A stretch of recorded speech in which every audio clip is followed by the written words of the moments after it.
Welcome back to another episode of The Scene, guys. I'm hanging out here under a bridge along the tourist trap that is the Riverwalk, hanging out with VESPERIAN Sorrow. Oh. Hello! How are you? Why don't you introduce yourselves and just kind of talk a little bit about what you are and what you do and all that. What's up, SA? I'm Donnie. I sing, drink beer, and sniff a lot of panties. I'm James Harden, play guitar, and I watch him sniff panties. Woo! Yeah. I'm Christoph. I play drums. I also do keyboards, samples, and I also watch him sniff panties. And we cry together. Will, guitars. Well said. My name's Tony, and I basically do the analyzation of the hypotenuse of the panties to make sure that we get the most enriched flavor of the Inside panties. The sound is a little bit, is what really kind of took me by surprise. I mean, it's got the whole epic black metal thing, but you guys do so much more with that. I mean, it moves forward. It's forward thinking. Cool. How does that work? What do you guys do? What's your approach? We like a lot of the old school black metal stuff, a lot of the old school death metal stuff. So what we did is, like when we first started doing this, we took that, which was like old school death metal, and we wanted to do something melodic, which we were hearing like back in Europe. And like this was like, like 94, 95. So that's when we started doing it. And we took it here in the States, and we started doing that when nobody was doing that. Right. And we actually got a lot of flack for it because Yeah, a actually, lot all the of bands music- that, like, I was playing rhythm guitar in a death metal band, and then I found like the melodic stuff coming out of Europe, and everybody around us, in order to be like a successful band, you had to be brutal. You had to be the heaviest band around. Well, I mean, we are heavy, but we wanted to do the melodic thing and the symphonic thing, and actually, I in Austin was the only guy that I knew at the time doing it, and I met Chris, and he wanted to do the same thing, and so he and I started a band together, and we wanted to kind of emulate our European counterparts, the guys that we were influenced by. And then we just slowly but surely found members like Will came along, Tony came along, James came along. How long have you guys been playing together? Me and Chris have been together for 11 years. And I was playing guitar and singing. And it was just he and I for quite a while. We'd have some members come and go, and then we finally found Will, 96, 96. late 96. a few years later, and it's us Tony three was together, so. 98. Yeah, I was going to say, I've been playing with these guys for 10 years, and I've been playing with them in a band for like at least 8 or so. When we first started out, we called ourselves Unholy Descent. And didn't match our it really wasn't our style. It just sounded cool. It's something that came up with it. I was thought too it was happy. cool. And then we signed with Displeased Records out of Holland, and they said, well, hey guys, we want to give you all a record contract, but there's a band called Unholy, there's a band called Descent, there's a band called Morpheus Descends, so we think that you might want to change those name. So it took us, 2-3 weeks to come up with VESPERIAN Sorrow. We thought it was a good idea because definitely the music was changing at the time too. Yeah, it was more. So we sure. wanted to find a name that would fit, Yeah. the music a little better than Unholy Descent. So because we really started moving away from the whole primitive type music. So Where did the name VESPERIAN Sorrow come from? It's an interesting name. What's it mean? What it means is sadness in the evening time, or sadness from the evening hours, like a Vesper hour. It's kind of a Is it- hormonal thing. is in the evening time. In the medieval times, they rung a vesper bell to summon people to mass, like when the sun was going down. So I knew of the word vesper. I kind of thought I'd derive it into Vesperian. I wanted to put something behind it, sorrow. So it's like sadness in the evening time is what it means. It almost makes it sound like you guys be playing Doom, but I mean, there's hints of that in what you're doing, but I mean, it's so much more. I feel more there's than that. we get that a lot. I too. thought there's everything: doom, Yeah. death, black, dark. Even some thrash, straight up metal, and we just kind of mix it all together. Yeah, but the great thing is that, I mean, it doesn't sound like you're just kind of mixing it together in a blender or something. You guys actually, kind of make a hybrid of the creatures and make Right. it move forward. Yeah, Right. it's a That thought takes a lot of process for effort. sure. It's definitely a Yeah, thought process. Takes a long time sitting in our practice We room. put a lot of pride into it, a lot of time into it. So. How did you guys manage to sign a Displeased? Man, we sent out 38 demos, I believe. We cut our first demo, first thing we'd ever recorded in the studio, as Unholy Descent, and it was a 3-song demo. Actually, Pantheon. And we sent out 38 demos to all the record labels that we thought we'd have a chance of signing with. And we had a couple smaller labels approach us. And we actually signed to one, I don't want to say any names, but then about 2 weeks later, Displeased Records, they emailed us and said, hey, we can't believe you guys are from Texas. We love y'all, we want to offer y'all a record contract. And sure enough, that's it. We were real proud. We were like, whoa, Displeased out of Holland wants to sign us, because I don't think they had any American bands at the time. No. And I believe we've only had 1 or 2 since. I don't think they had any on their roster Yeah, even and now. also, yeah. So we thought it was a real honor for us to sign with a European label, and we signed it to out and deal with it. As I was saying earlier, your sound is very distinct. I can't really think of any reference points, when describing you guys to somebody that's not familiar with, other than like I don't know, Dreamscapes with the Perverse, and who knows about them? I know. We know about those guys. I know the Perverse. Yeah, they're an incredible. South Carolina, right? Exactly. Yep. Yeah, Exactly. yeah. That's like the only reference point. But I mean, like, how would you guys describe it? I mean, your t-shirts say dark fucking metal on them. Yeah. We're more. I guess we would categorize ourselves more like symphonic melodic metal. Yeah. That's a good way to put it. Yeah, but the dark fucking metal, out of all honesty, it sounds cool and it looks cool on the shirt. Kids eat that shit up. I mean, we are dark metal. We always kind of consider ourselves to be dark metal, symphonic dark metal, or dark symphonic metal, melodic metal. Symphonic I melodic. think at the No. time we were trying to get away from the black metal tag. Yeah, we so didn't much, want 'cause, to. yeah. Black and death. We want to And get away from that. we kind of aligned ourselves in the mid '90s. Mid to late '90s, we started aligning ourselves with the Finnish bands, kind of like Thy Serpent and Legenda and stuff like that. We were calling themselves dark metal. Yeah, So- back in the time, there were only so many different classes of metal, and now there's so many more broad horizons of metal. Subgenres. Yeah, there's It's metal, you know what I mean? It's like I still can listen to some old school Anthrax or some Cannibal Corpse or some new school Sirenia. I love metal from 80s. I mean, so there's all these classifications, and yeah, I guess you do. I mean, yeah, you wouldn't call us thrash metal, you wouldn't call us speed metal, but you don't call us really black metal or death metal. So it's definitely melodic, symphonic. As some haters out there, we're kind of considered black metal light. The thing with our music is, if you really take a close look at it, it's a lot of bands seem to focus, nothing wrong with it, but more on just like sheer technicality and brutality. This is us. We bring a pretty big classical influence to our music, which we like. Bill and I are big guitar nerds. Yes, they are. We like bringing fucking Jason Becker, Yngwie style stuff to the fore, just because we like the way it sounds and all that. That's really all that matters. We're not trying to be the heaviest, scariest thing out there. Basically, we like emotion, we like aesthetics, we like melody, and we're trying to fuse that within an extreme metal parameter. So what do you guys have in the works right now? I mean, your last CD came out like what 2 years ago? 2000. In 2001. 2001, that'd be like, We've been slowed down by a lot of, we were going through a lot of mental changes, personnel changes, and just trying to do it on your own too slows you down a lot. So, but we've got an album coming out in 2 weeks. It's called Regenesis Creation, and we're releasing it ourselves on our own record label.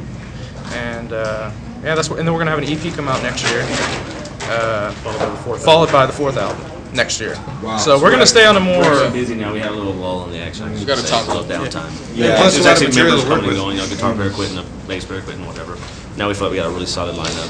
Everyone seems to be dedicated. We all get along great. We're like all good buddies. It's been a pleasure talking to you guys. Thank you. You guys are an incredible band. I really look forward to seeing you guys again. Thank you. Say hi once again to the gentlemen of Vesperian. Sorry, you're about to catch some live clips from them right now. We will see you guys out there.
What's up, San Antonio? This is Rod with the Scene. Sitting here with my homie, Jim. Big Jim from Chimera. The baller, the gangster, the OG himself right here from Chimera. That's right. How you doing, bro? I'm doing great today. How about you? Good. It's good to see you. The shitty weather is kind of shitty, No, but that's okay. I was hoping for fucking. Oh, we allowed to swear? We can swear. I was hoping for some really good sunshine because every time we've always played here, it's always been like amazing weather, you know. So today is just shot. So, the future, Resurrection. I'm gonna be honest with you. When I got the album, everything in my collection took a backseat. Oh, good. No, seriously, That's good. I've been playing that album continuously every day, on the way to work, on the way to Oakland. I don't know. In my mind, I look at the self-entitled, which was a great album. Yeah. And then I look at this one, and I see more drive, I think. And I see a lot of different things that I didn't see before than the last album. I mean, what? My thing is with this one, it's like, you know, we waited a while. Not we didn't wait a while, but we went into this record knowing that like we're just gonna enjoy doing it. You know what I mean? Not going off and being like 100% like, okay, this is gotta be this way, this is gotta be this way. No, this was like, you know, Andals, our drummer, came back. It's like, okay, our vibe with him is so much different now. Like, or not different, but it's like it's more of a relief that he's back. So it's like that just shows in the music. You know, we enjoyed writing it. Like we weren't like under stress from the label. Like there was no like someone saying, well, you should have some radio songs and do this kind of stuff. It's like, hey, this is what we're gonna do. This is how it's gonna be. You know, and Ferret supported us that way. So we have a strong label behind us. It almost feels to me like a weight's been lifted off you guys. You know what I mean? Yeah, definitely. And that's why, you know, for us, it's like doing this tour, the No Fear tour. It's like, you know, you have, you know, to start off the record cycle. It's like we're on a great tour, you know, and like having that, you know, the pressures of the other label and stuff like that. You know, telling us, hey, this is how it's got to be, and we're not going to do it. We're just doing this. You know, there's people there that fought for us, but they didn't fight hard enough, you know, for the cause, and they couldn't because it's like they fought. It's like, you know, if you're running uphill and you're trying to fight somebody uphill, you know, you're going to run out of breath someday. You know, there's other battles that they got to choose. So, you know, to them, thank you. Yeah. To the rest, fuck off. You know. Exactly. But the thing is, though, now we went to Ferret, and it's like, hey, Ferret came in and said, hey, we didn't even give them a demo. You know, and they're just like, we're going to take this under our wings. You know what I mean? And it was like, you know, it was just such a relief having a plan.